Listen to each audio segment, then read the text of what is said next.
Hello everybody, and thanks for stopping by to watch my session. It works online as well as in the classroom.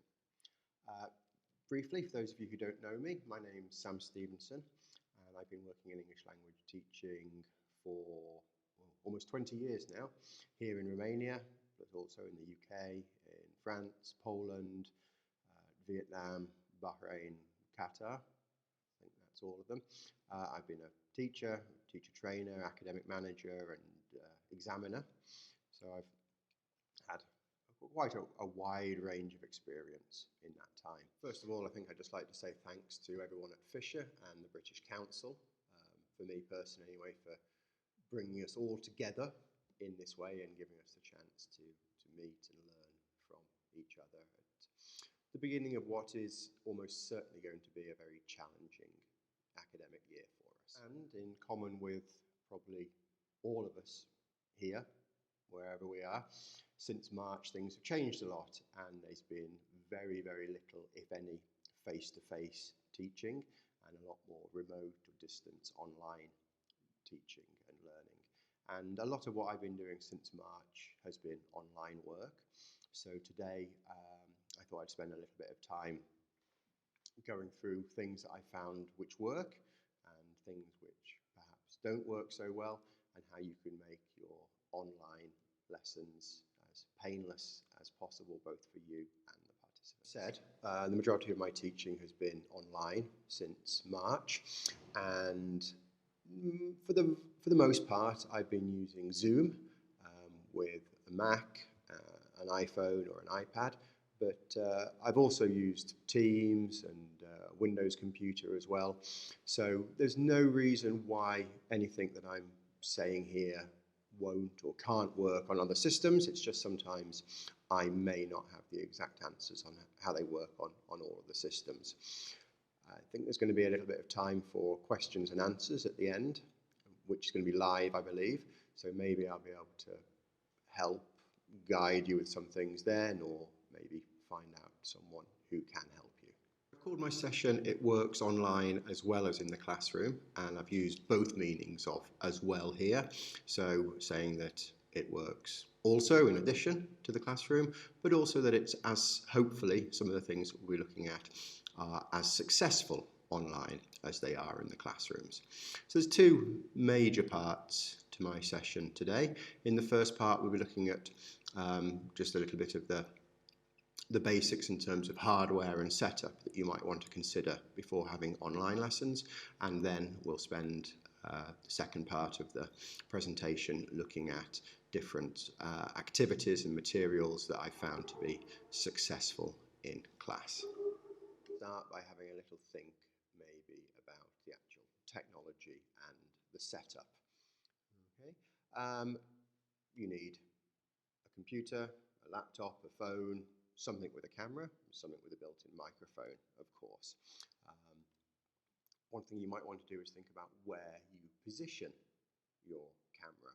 Webcams on computers especially are nearly always, well, when we have our laptop in our normal working position down in front of us, then the webcam is probably below our eye line. And as you'll know from taking selfies taken from beneath the eye line or beneath the chin are not always the most flattering.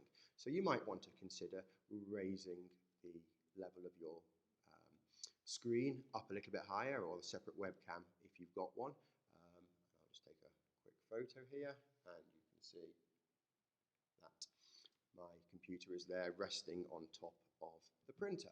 And it's important, although perhaps obvious, that you're not going to be disturbed for the period of your class, and they're right on cue. The baby starts crying. Excuse me.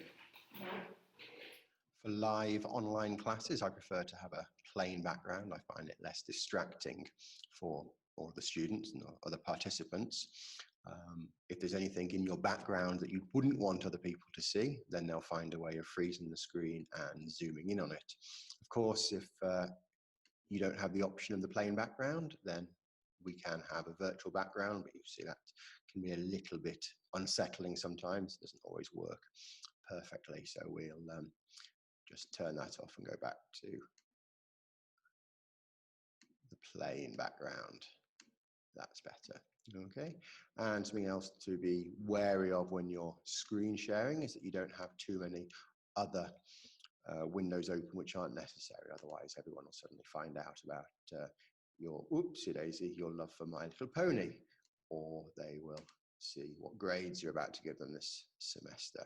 So best if any unwanted documents are just left closed during the class. I just wanted to talk a little bit about sound, because for teachers, I think, and language teachers especially, sound is probably more important. The quality of the sound is probably more important than the pictures in many ways. So at the moment, it seems to be working quite well. I've just got a headset here with the external mic, with the stick microphone, and it's just on my desk in front of me, and that's picking up the sound quite well. If you're in a class and you need to hear what the other participants are saying, then obviously use the headphones, and that stops any feedback coming in with the sound that's coming from other participants. That seems to work quite well. The reason why I recommend the microphone like that is I'm in here at the moment. You can see when I unplug the microphone, it's quite echoey, and the built-in sound that we get from the computer isn't quite as good. Lucky enough to have a quiet balcony or garden, then the sound quality here can be pretty good as well. The light right, because if it's bright behind you, it'll be very difficult for the participants to see you clear. Quality is really important, then under a blanket or a duvet is a great way of achieving that, especially if you then combine it with a microphone. But as you can see, it doesn't do much for the picture quality, and it gets very hot very quickly underneath here, especially at this time of year. So let's move on now and have a look at some activities and materials that we can actually use in class. And I'd like to start by just looking through some course books and thinking about the activities that we would normally do with or from those course books in class, and whether those activities can be adapted or not to the online environment. So I was teaching a few groups this year using Our World 3. So let's just have a quick flick through that. All right, so we've got a unit here about transport, as we can see there. All right, now in class, to begin with, I'd probably have put the students into pairs or small groups and got them to describe the pictures that they're looking at, what can they see, how many details, you know, the sort of thing. And so we'd have done that in class in small groups. I've been able to go around and monitor and see how they were getting on with that. Now, Zoom obviously has the opportunity for breakout rooms where you can put students into groups of 2 or 3, and the teacher can go around and monitor the groups and see how they're going. But I wouldn't do it for a lead-in activity like this. When I've tried it, it hasn't been very successful. Too many groups have finished teacher by the time you actually get round to them, and so you'll probably only really hear the first group speak, if anyone. So something like that, as far as possible, I'd try and do it open class when we're online. So go around and asking individual students for something they can see. Encourage everyone else to be listening carefully, and maybe you can award points. But points aren't awarded if somebody gives a duplicate answer of something that's already seen. And as you can see, it's the students will more than likely have the book, so even if you don't have a scanned copy of it or it's difficult to show on the screen, it's quite easy to draw someone's attention to a particular part of the picture and ask them, so yeah, what exactly is it we can see there, Mate, for example? And if we move on to the next page in that same unit, we can see we've got the presentation of vocabulary related to transport. Okay. Now, in the class, you might do that with flashcards, perhaps, or a poster. If you've got access to the presentation software that we would use with an IWV, then you can just as easily do that online, sharing the screen.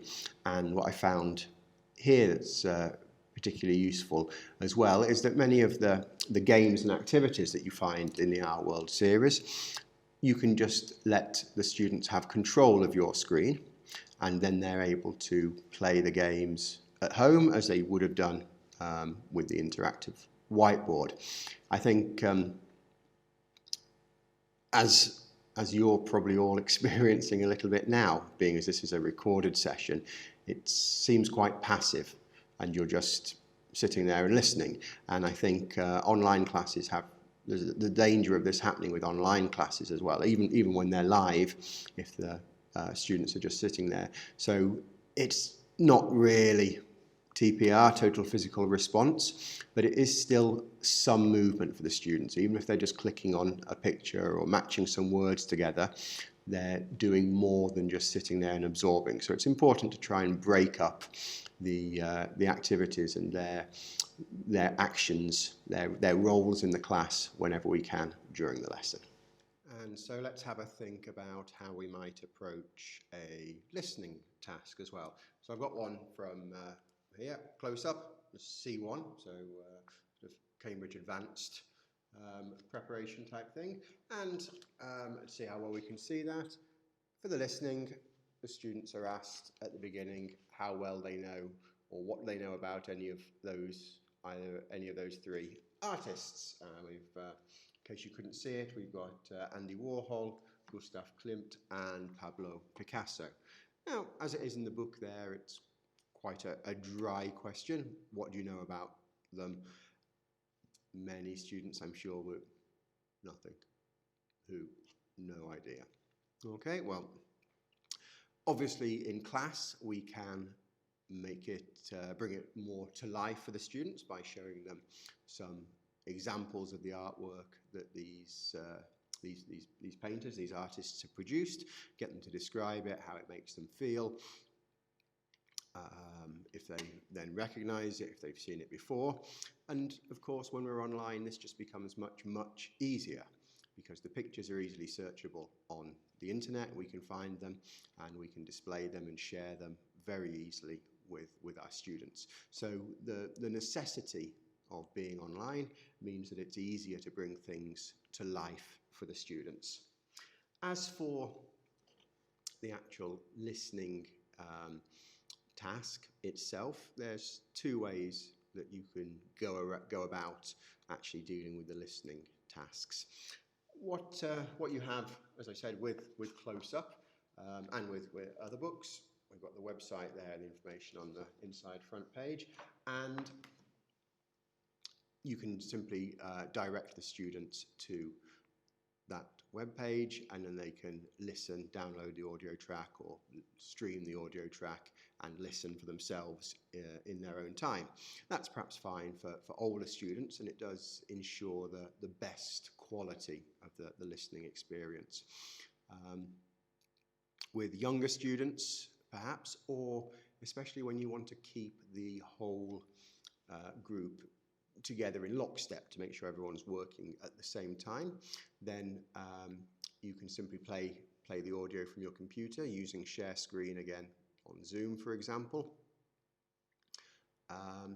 And there's one very important aspect there on Zoom on the share screen, which I'll just show you what to do to make sure is working, and I'll show you how to do that now. I've had to record the voice separately here, so please try not to worry too much if my lips don't match my voice. So we go into share screen on Zoom, and down there at the bottom we check the box share computer sound. Okay, that's checked there now. And that means that the sound will come straight from the computer through the Zoom channels and onto the participants, onto the students' computers. It doesn't come out of the speakers and then go through the microphone. So that just means that you're going to get the best possible sound quality.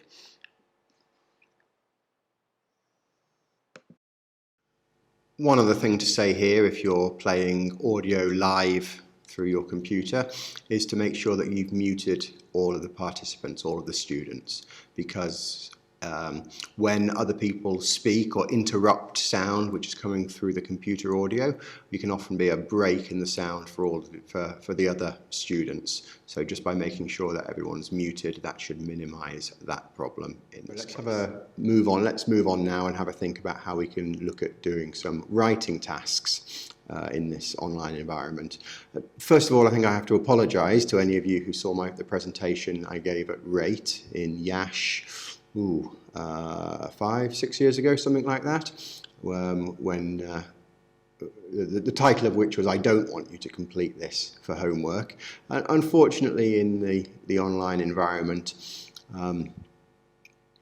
it's difficult, as I found it. Maybe some of you will give me some good ideas, but it's difficult to do writing in class, as I can't think of things which would be much duller than looking at a load of heads like this as students get on with some writing.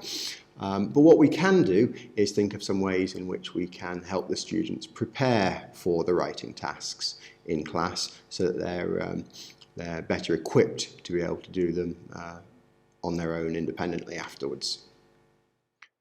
So let's have a look at a Padlet. You've got the address down there in the bottom left hand corner, padlet.com, and this is one I made at the end of last year about internet shopping. There we go, just highlighting that there. So the first thing that we need to do is share the Padlet. So just go to share there, and the easiest way I find is to get a QR code.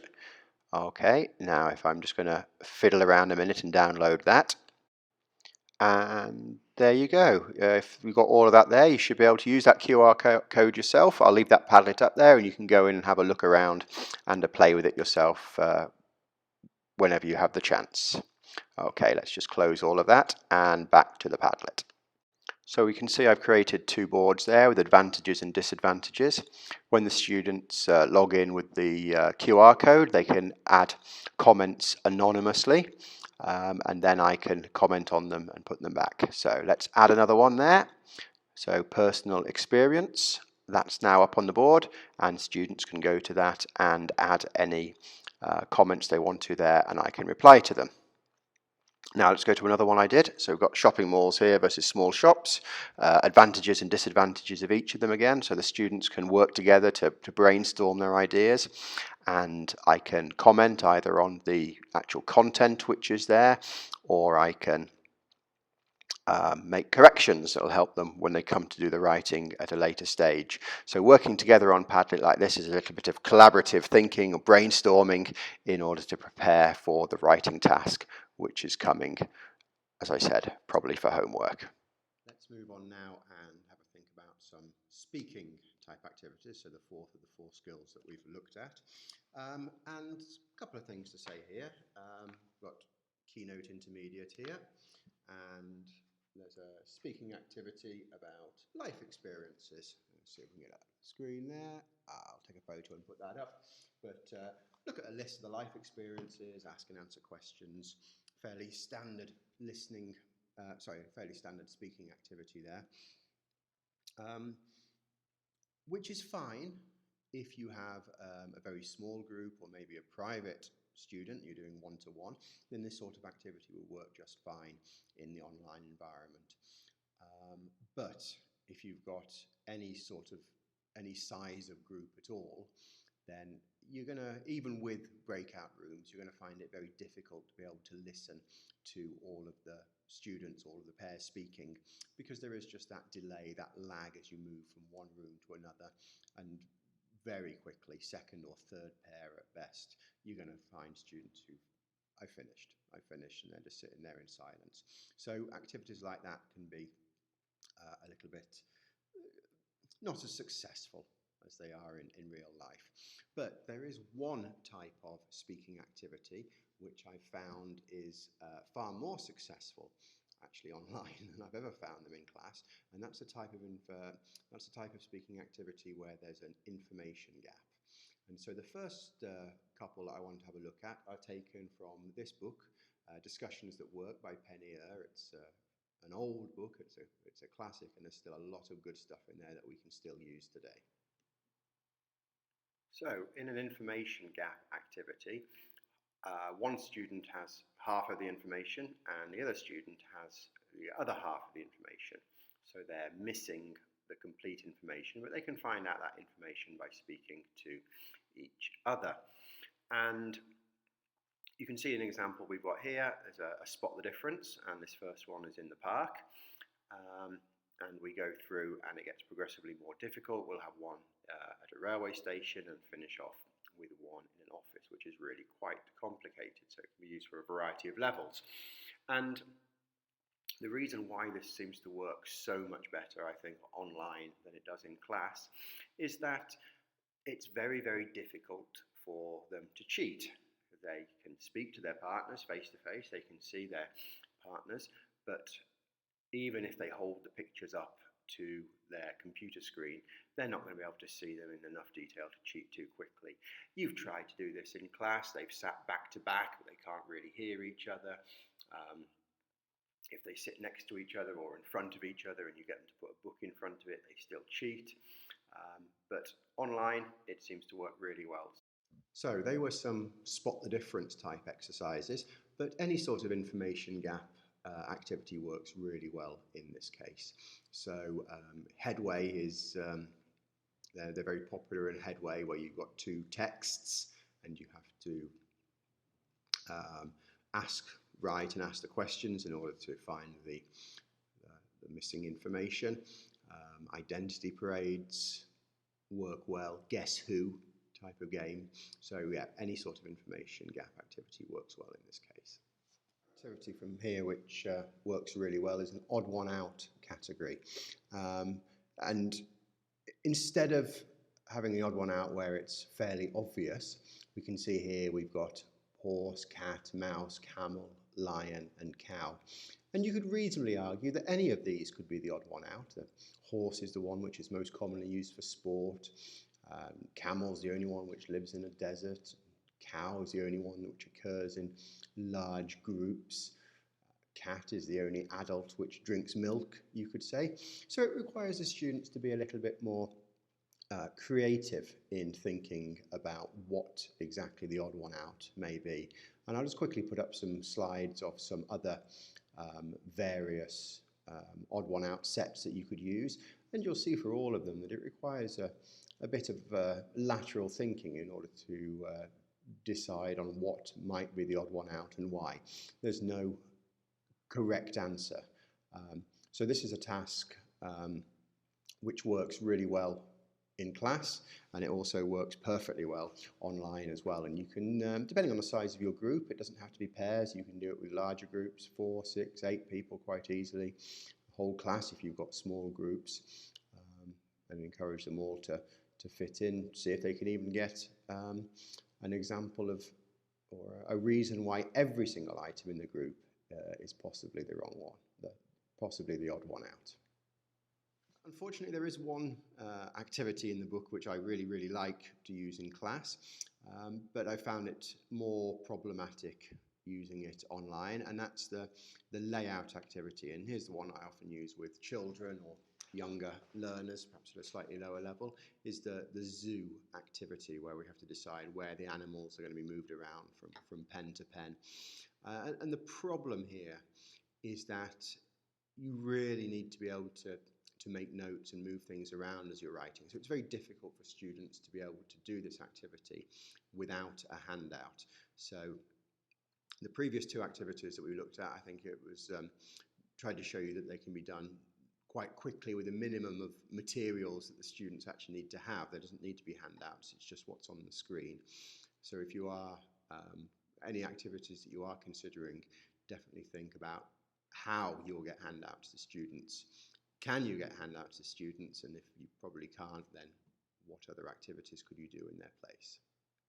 There's going to be plenty of times when the class aren't keeping together. I mean, you know that happens in face-to-face teaching, but especially online, some students can get ahead and others need more time to do things. So it's particularly important in this case to have a range of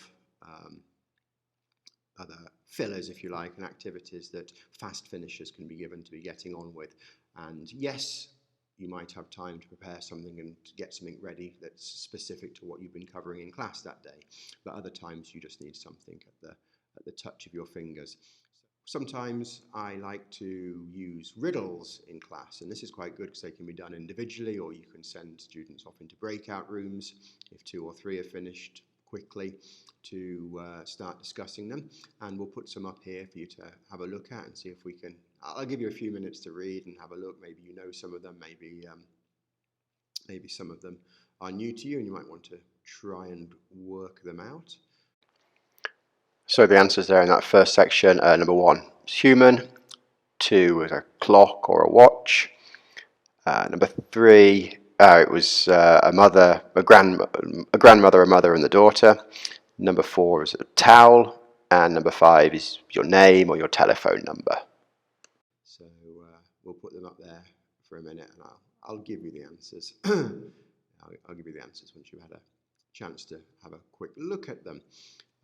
So yes, there's riddles which can be given to students. Also quizzes can be set, and we'll have a look at a couple of quiz websites now. Now I'm sure you've all used Kahoot in class, or at least come across Kahoot, and Kahoot's fine in class, and you can use it online, but it's a little bit cumbersome, as the students need to have 2 devices, a computer or a laptop and a tablet or a phone in order to play it.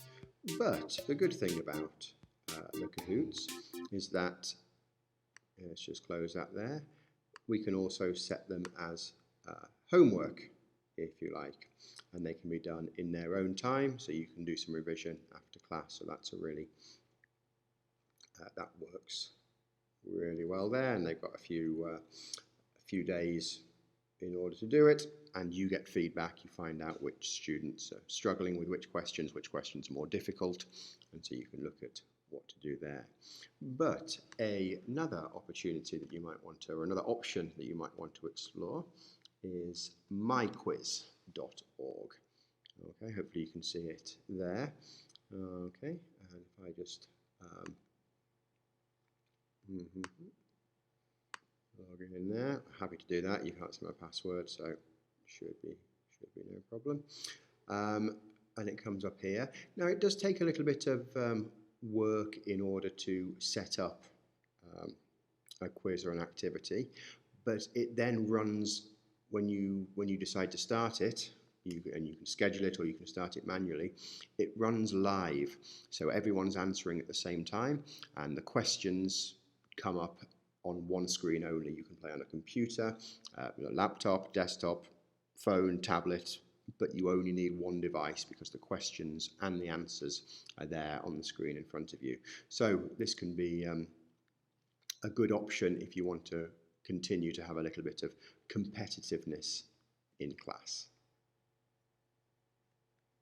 And finally, I think one of the best things you can actually do for students, and yes, it applies to children, teenagers perhaps more than to adults, but I still think everyone enjoys it to a greater or lesser degree, is read to them.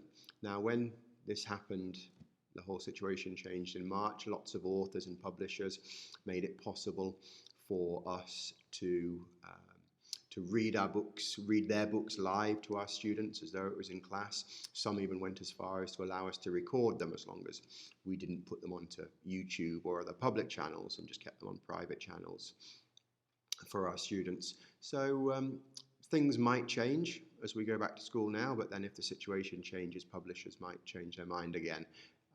To be 100% on the side of the law, then you should always contact the publishers, unless they've given a blanket permission before you record any of their work. But as I said in the past, they were fairly happy for that to happen due to the situation. I'm sure you're aware, or if you weren't already aware, you will be now after having sat there and listened to me for the past few minutes, that online classes can be very draining. They seem to be a lot more, for me personally anyway, they're a lot more tiring than face-to-face classes. And for students and other participants in online meetings, just sitting there with less to do than perhaps you would expect to do in the classroom can also be very draining. That's one of the reasons why we cut the length of many of our classes and increase the frequency where possible. I know that's not possible in every single context, but where it is possible, something I would definitely recommend. But you can also in this situation increase the amount of homework or independent work that students are given, and projects are great for this. So if we go back to our world again, okay, so we've got a nice poster project there that students are able to work on by themselves about an interesting job that they like. And then from level 3, one that we did just at the end of this year, a poster about good habits, so quite opposite with regards to the situation at the moment. Just be a little bit careful when choosing the projects. Make sure that the things that are required are going to be easily accessible. So coloured paper could be a bit trickier. White paper obviously a lot easier. There's one there with coloured paper, and I don't know if we can see there, but it needs a split pin. Now these split pins are something I find very difficult to come by generally in Romania. And I normally get mine ordered from Amazon, so asking students to have those individually, you might want to think whether that's possible. But projects where they're cutting and sticking from magazines or printing off the internet, these are things which are much more accessible to everybody at home. So, thanks very much for joining me today. I hope you found my session informative and maybe even interesting and entertaining. And that you've picked up some tips and ideas that will give you a bit more confidence should we need to go back online again to any great extent this coming academic year. I've really enjoyed doing it, but it's quite a different skill actually from teaching in class, and I found this more difficult than actually doing the teaching, so hopefully that's a good sign for us. So I think there'll be opportunity coming up now for some questions, and you'll probably see me live in a few minutes. So thanks again for your time, and have a good year everyone. Bye bye.